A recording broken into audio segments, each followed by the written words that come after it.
कांजी महाराज बार कुंभ को नाम लेना मन याद है। मैं कुंभ का मेला में रहता हूँ, तो मैं एक बार गया कुंभ का मेला में नासिक, और बेटा रुक्म संता का अखाड़ा। तो एक कथा हो रही, एक कथा के अंदर एक संत सत्संग प्रवचन कर रहे हैं। वो सत्संग प्रवचन पूरा हो जब मैं वहां से व्यक्तिगत मिली, जब मैं पूछो कि महाराज आपने शुरुआत ब्रह्म सूत्र से करी अथातो जिज्ञासा, और परिसमापन आपने पंचदशी में किया, और महाराज आपने बीच बीच में उपनिषदों के मंत्र बोले और वेद की ऋचाएं कही आपने बोली, तो आपकी पढ़ाई कितनी है? आपने कितनी पढ़ाई की? तो मैं हमारी तरफ देख मुस्कुराने लगा और बोला कि ये सब चीज आपने भी पढ़ी है क्या? नहीं महाराज मैंने पढ़ी, यहाँ समझी रहा हूँ। भौतिक विद्या का पढ़ेगा आप बोले जी ढंग से मान समझ में होना यार। मैं बोला तो हाँ थे, बोले जी मैं भी बोला, मैं किताबों में लिखे जी बोला, बात समझ में होना है। उन्होंने मुझे एक बात बताई, वो बात आपको बता रहा हूँ। भैया बोला कि सही पूछो तो मैं स्कूल में एक दिन भी गया, बिल्कुल अनपढ़।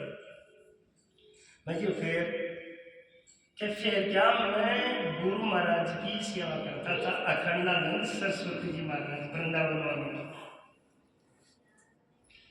और भी वो शिष्य थे, वो तो पढ़े लिखे अच्छे विद्वान थे, इसलिए उनको तो समय कम मिलता था। और मैं अनपढ़ था, तो मैं गुरु जी की लंगोटी, गुरु जी की भोजन, गुरु जी का आसन, गुरु जी की बिस्तर ये करता था। तो मैंने गुरु जी की तन मन से महाराज 20 साल से हो गए। फिर गुरु जी का शरीर वृद्ध हो गया, और फिर गुरु जी अस्वस्थ हो गए, बीमारी हो गई। तो एक दिन हमारे आश्रम में कोई विद्वान आए, 5-7 शास्त्रार्थ करने के लिए। तो मेरे को आके बोला भाई यहाँ हम शास्त्रार्थ करने आए। तो मैंने गुरु जी को जाकर कहा कि हे गुरुदेव, आज कोई मंडली साधुओं की आई है और वह शास्त्रार्थ कर चाहे, और आपना आज अच्छा कोई है ही कोई विद्वान, और आपको स्वास्थ्य सही होनी।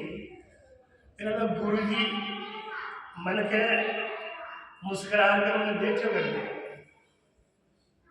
और मैं बैठा हुआ, और हमारे गुरु जी ने मुझे लूंग खावा को शौक हो गया, लूंगा ना सर्दी जुकाम का, तो हमेशा पर एक आध लोग मुंह में रखता है। तो मैंने यह किया कि बेटा ऐसा है, थारो नाम चेतु है ना? कहा तो आज से चिरानंद है, और वह मुंह से निकाल लूंग दी, और बोले चिंता मत कर, ये लूंग खा ले, जा उनसे शास्त्रार्थ करना। तो मैं उस लूंग को खा के गया, तो मेरी अंदर में गुरु महाराज में रितंबरामती अंदर की जो बुद्धि थी वो खुल गई, और मैंने उन विद्वानों को शास्त्रार्थ में परास्त कर दिया। और जब परास्त हो गए तो उन्होंने कहा आपके गुरु जी के दर्शन कराओ। जब आप ही ऐसे हो तो आपके गुरु जी कैसे होंगे? तो हम जब गुरु जी के पास आए उनको लेकर के, तो गुरु जी ने आंख नहीं खोली और ऐसे ही कह दिया कि ये मेरे काबिल शिष्य है, आपको और दीक्षा शिक्षा चाहिए तो इससे लेते रहना। और वो मेरे शिष्य बन गए, और मैं उसके बाद उन शिष्यों के सहयोग से ही करता करता। तो मैं पढ़े शास्त्र में गुरु कृपाई शिष्य से परम मंगलम, जहाँ पर मेहर गुना की हुई, जहाँ पर मेहर मेरे से हुई। अच्छा प्रत्येक उदाहरण देख सर आप महाराज महाराज नाथराम महाराज सेवा मुझे उन्हीं ने प्रसाद थोड़ी बहुत मारे जी पाती है जी गुरु जी की मारे तो मर्जी करिए 2000 का कपड़ा यार। पर जो विद्या की जो गहराई है, जो वेदा की गहराई है, जो ऋषि मुनिया की उपनिषदा को जो अनुभव है, बहुत ही कृपा से समझ में आयो।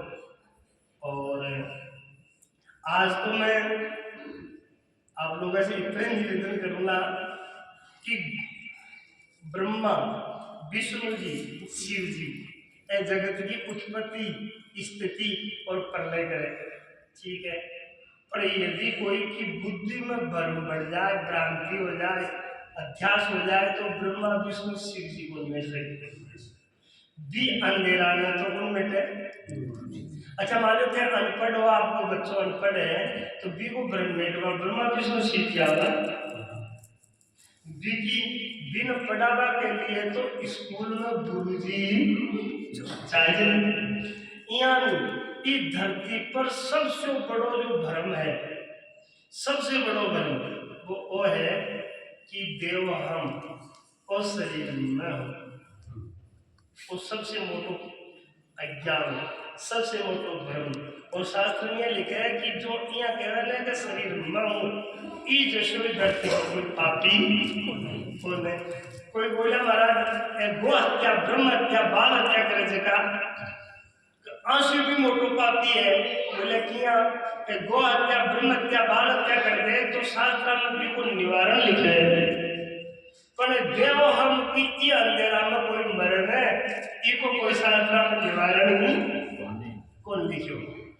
पहलो अज्ञान ये शरीर मैं हूँ, और दूसरो अध्यास, पहलो अध्यास और दूसरो है फिर वो अध्यास तो 90% लोगों में है, 9% लोगों में कौन है, क्योंकि धर्मात्मा आदमी आ जाना है, धर्मात्मा पुरुष है ना, वे आ जाना है कि वो शरीर में कौन है। यदि शरीर में हो तो, यदि ये शरीर में होता तो फिर मैंने यहाँ इतना दान किया, धर्मशाला बनाई, आश्रम बनाए, भंडारे लगाए, ये कौन बोलेंगे, इसका पुण्य कौन है।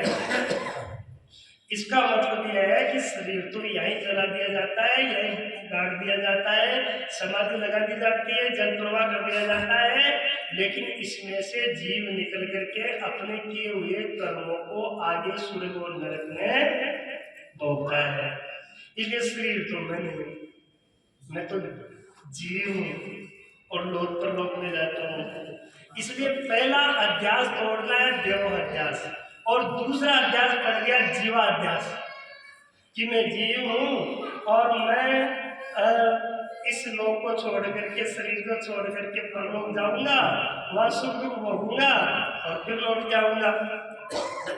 तो गुरु की को नाम है, यूँ तो सारा ही गुरु चौका है, कोई ऐसा पता सुधा दिया भाई गुरु की चौका है, कोई गुरु शरीर में निरोग रखा योगा बता दिया भाई भी गुरु चौका है, कोई स्कूल में पढ़ा दिया भाई भी गुरु चौका है, कोई काम गुरु सिखा दिया भाई भी ठीक है, सभी गुरु है, सबको सम्मान है, सबसे लाभ है।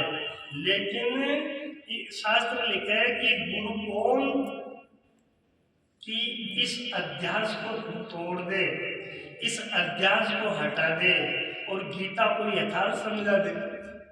गीता में भगवान कृष्ण के हे अर्जुन, वृषवंशियों में मैं कृष्ण हूँ और यदुवंशियों में मैं अर्जुन हूँ, और कवियों में मैं शुक्राचार्य हूँ, मुनियों में मैं व्यास हूँ, घोड़ों में मैं उच्च सर्वा घोड़ा हूँ, हाथियों में मैं एरावत हाथी हूँ।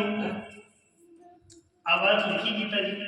अच्छा आप गीता पढ़िया या सुनिया तो एक समझ होते बात में कि भगवान कृष्ण कह रहे कि मैं कृष्ण हूँ, अच्छा तक तो समझ में आ रहा है। बाद में आपने कहूँ कि भाई मैं मनुष्य हूँ, साधु का भेष में हूँ, या मैं आप लोगों को सहयोगी हूँ, मित्र हूँ, सेवक हूँ, आप तो बात समझ में आ जाए। पर थाना में आपको का घोड़ों में हूँ, हाथी में हूँ, मान जाओ। तो वो गीता में गपेड़ो तो नहीं है। एक जगह खड़ा है, मैं कह रहा अर्जुन भी मैं हूं, हाथी भी मैं हूं, घोड़ो भी मैं हूं, शुक्राचार्य भी मैं हूं। तो अब बात आपने भगवान कृष्ण गीता में की थी कि समझ में आई कौन आई? यदि नहीं आई तो आलापन पूर्व ज्ञान बन गए। यदि इस बात में समझवा के लिए यदि केवल भगवान कृष्ण की मति काम करती, बुद्धि काम करती और काम लायक नहीं रहती तो अर्जुन ने बोल देता, अर्जुन ने ये कह देता कि अर्जुन आ तो मारो भगवान भी वास्ते, अब बुद्धि मारी काम करी खाली बोल करे। और यदि अर्जुन की भी कर देती तो भैया कह लिख जाता गीता में, कहा गीता तो कृष्ण अर्जुन को भलो करेगी और कोई को बोलो तो पंद्रह के प्राणी मात्र को भलो जाएगी। इको मतलब भगवान जो बात बताई जे कि आपने भी लागू हो सके और वे लिखी वासुदेव सरस्वती।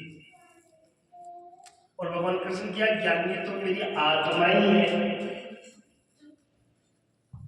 और वह कह रहे से महात्मा सुदुर्लभ, ऐसी मति वाले ऐसे ज्ञानी महात्मा इस धरती पर मिलना दुर्लभ है। भगवान मिलना दुर्लभ है, ये नहीं लिखा ऐसे महात्मा मिलना दुर्लभ है, ये लिखा।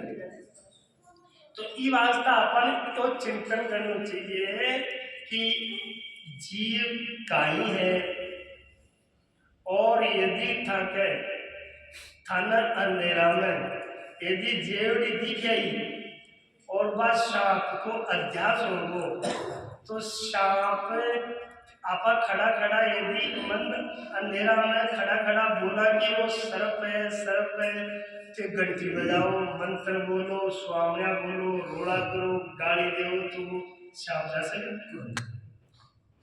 सर्प की निवृत्ति करवा के लिए कहीं जाए। अच्छा, प्रकाश होता है, उजालो होता है, सर्प भागो डंडा से मारना पड़ो कहीं हो, उजालो होता है सर्प के डंडा की देर मारना पड़ो ये भागो। अच्छा भागो बड़ो हो ही बनो। अच्छा कि जेवड़ी देश में हो बड़े दिमाग में खोपड़ी में उषा इको मतलब ब्रह्म बुद्धि में और ब्रह्म निकलो भी और उजाला से निकलो। ठीक है, यानी ब्रह्म है कि मैं